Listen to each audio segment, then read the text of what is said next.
Hello guys, may na-discover kaming magandang resort dito sa may Cuenca, Batangas. So, ayan, namasyal kami ni Cupcake, ni Marie at accidentally nakita namin yung resort na to. Ayan, nagpa-tune up muna kami ng motor bago bumiyahe from Batangas City. Ayan, nandito na kami sa may Banay-Banay. Naabot kami ng lunch kaya dito kami kakain. Ito yung sikat na restaurant, eatery dito sa may Banay-Banay, Batangas. So, matagal na ako hindi nakabalik dito, mga 10 taon na o mahigit. So, tingnan natin guys kung ano yung mga pagkain nila, kung maganda pa rin ba or what. So, ayan o. Malaking lugar pagka may mga bisita kayong balikbayan, dito maganda magpunta. Dito nyo ipasyal mga Filipino foods, dishes, pampiesta, parang Baguio Fiesta, parang Kamayan. Medyo expensive, pero ayan, kompleto sila. Masisaya naman kayo. Medyo mahal lang, pero masarap ang kanilang mga pagkain. Kaya sikat sila eh. So ayan no, may kare-kare, pagderetang kambing, lechong kawali, mga seafoods, mga lumpia, basta lahat na kompleto dito. Yan, may yan, pritong isda, pampano, may crispy pata, may mga inihaw na pusit, ano pa, sisig, yung pang-Pilipino, nandyan na lahat. Tapos may mga, yan, yung mga talong, mga ampalaya, mga gulay, pakbet, ano pa. So dito na kami nag-lunch. Ayan o, makain na kami ni Marie. Bali kasi napag-utusan kami ng ate Lilia. At si Chami gusto niyang maghanap ng resort dito sa may Cuenca. So pupuntahan namin yan ni Marie. So nag-lunch muna kami dito. Yun, patapos na kami, nag-ice cream lang. Kaya tingnan nyo guys yung sa last part ng video, nandun yung na-discover namin magandang resort ang pamilya. So ayan guys, ito nandito na kami sa Cuenca. Papunta na yung Cuenca, yung Mount Makulot. Makikita natin dito yung Mount Makulot. May maliit na mountain dito. Marami mountain climbing dyan. So parang pasyal na rin to, yung update papunta ng Cuenca sa bayan. Kasi maghahanap tayo ng resort eh. Magtatanong-tanong tayo. May nagsabi yung farm resort daw. Hanapin natin kung ano man yun. Matagal na rin ako hindi nakapunta dito sa Cuenca. Baka 30 years, ganun. So ayan guys, babiyahin na tayo. Ayun sa malayo, matatanaw natin yung Mount Makulot. Palapit na tayo ng palapit dyan. So ito ang Cuenca, bayan ng Cuenca, municipality ng Cuenca. So ayan, ang ginawa namin, nagtatanong-tanong. Ang sabi, ang info, kasi ito months ago na to eh. Nagpunta kami ni Marie, 4 months ago na yata ito. Or 3 months ago. Hindi ko na matandaan eh. Kasi merong lugar na pinapupuntan sa amin. Hindi ko na ma-recall. So basta yan, papasal na lang tayo. Parang kumbaga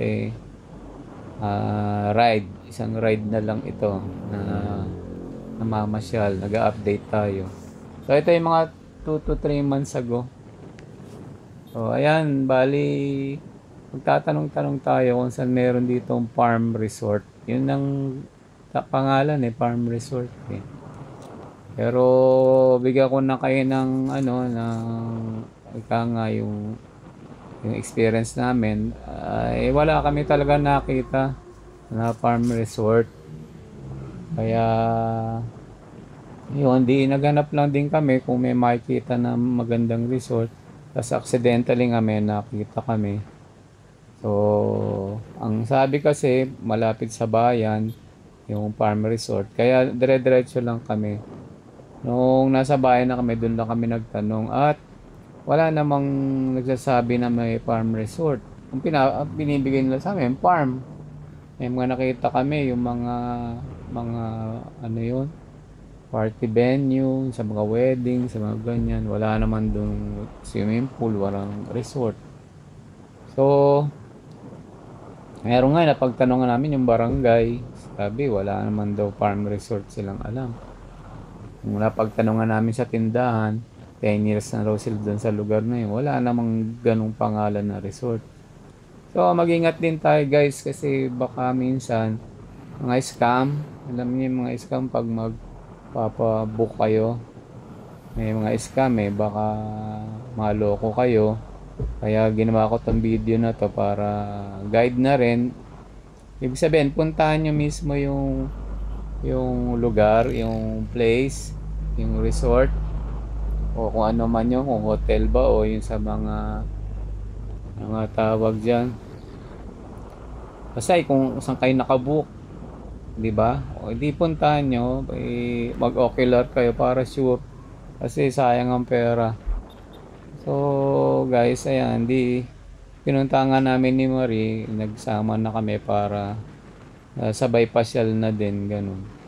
Sabi ko yung nga kumain kami, tapos siguro may makitang coffee shop o ano.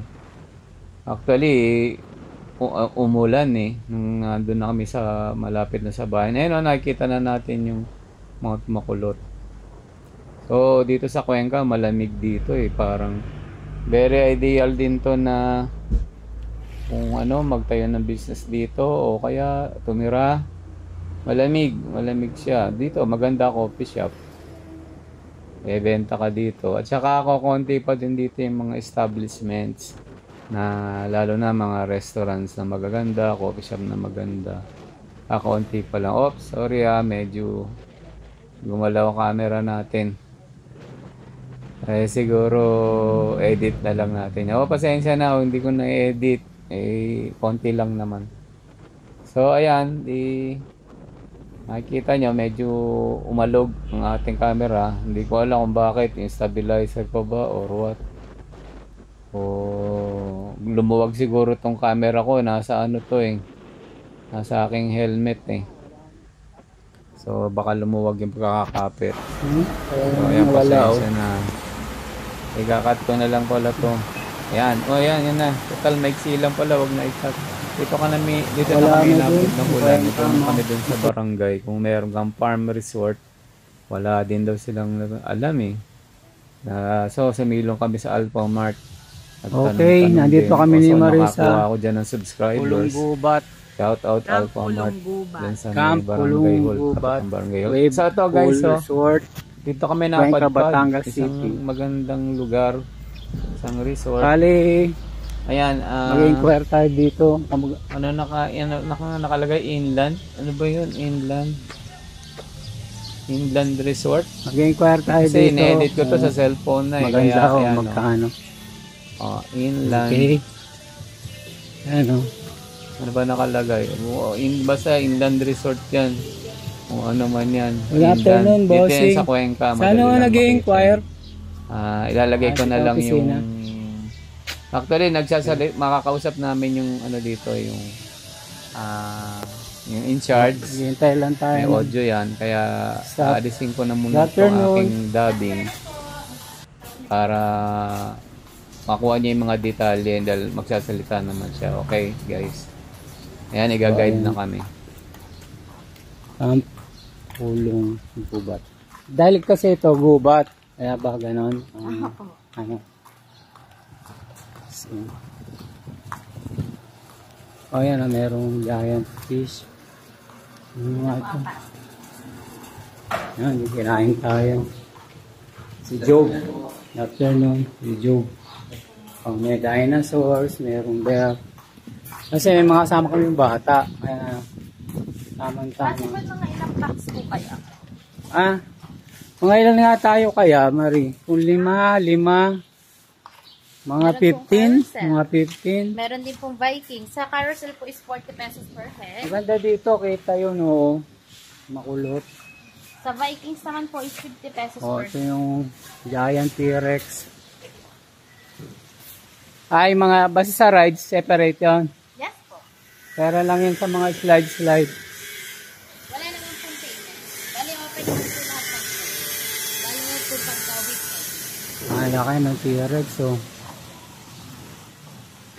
Then sa cottage po, depende po sa bilang nyo. Kung pagpalagay mo na mga 15, gano'n. Meron po kaming Tagaytay. Yun, yung mga... 10 to 18 po yun, 1-4 po. Emerit, Ilan ang po nito? 8 na.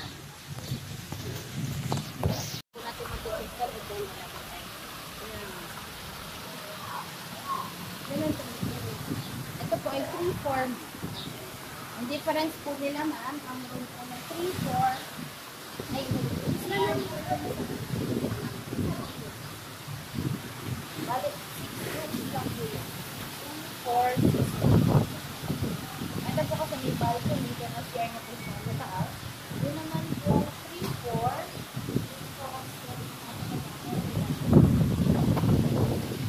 okay guys, maganda dito. So, yun nga. Hindi pwede overnight stay.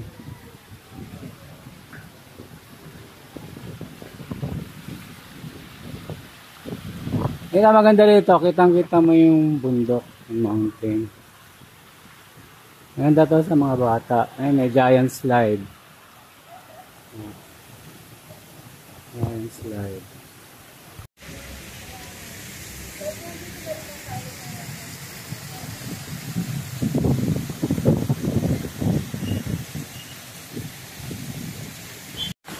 Ano na ganun pa kami, sir? Yes, ma'am. Ito po yung So, ano nga mo? ano sinasabi ka po sa... Basketball natin. So, ako si Marlon, Marie, Miss, ano nga? Lensi po. Lency. Okay, thank you sa pag-accommodate.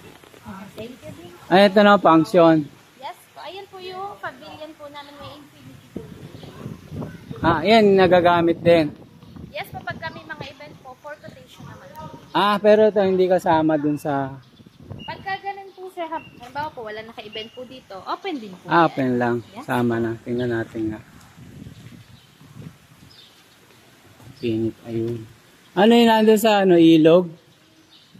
Sa pinakababa niya? Nakababa po niya sir is yung gaming area. Saka meron po sa kabilang side yung giant pool. Mayroon pa palang ano. Inyo pa rin yun.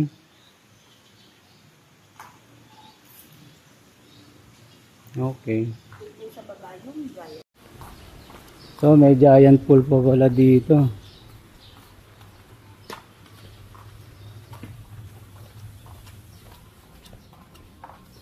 So, hindi naman yan, usually open din yan palagi. Sama na. Kadalasan po sir, it's weekend. Pero nung peak season po, open po lahat. So, ito, sa December, gagamitin yan. Basta po pagka weekend po. Ano ba papatak yung Pasko? Hindi ko alam. Pala po. So, ito, super laki.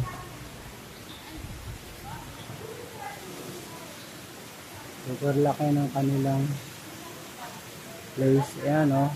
T-Rex. Ang laki ng T-Rex. Yung senior NPWD naman po is 200. Oh, ayan guys. Ito yung isa naming nakita na resort na parang abandonado. Kaya, yun, sabi ko nga, mag-ingat tayo. Baka yung makakuha natin na mabook tayo sa mali or ma-scam tayo. Kaya, mabuti na rin yung nag-ocular. Ito kasi mukhang farm, pero mukhang inactive. O yung mga buildings niya, hindi naman, parang hindi gumagana parang hindi operational. So, mag-ingat lang. Hindi naman natin sinasabing ito fake nga. Kaya yan. Thank you guys. Ingat. God bless.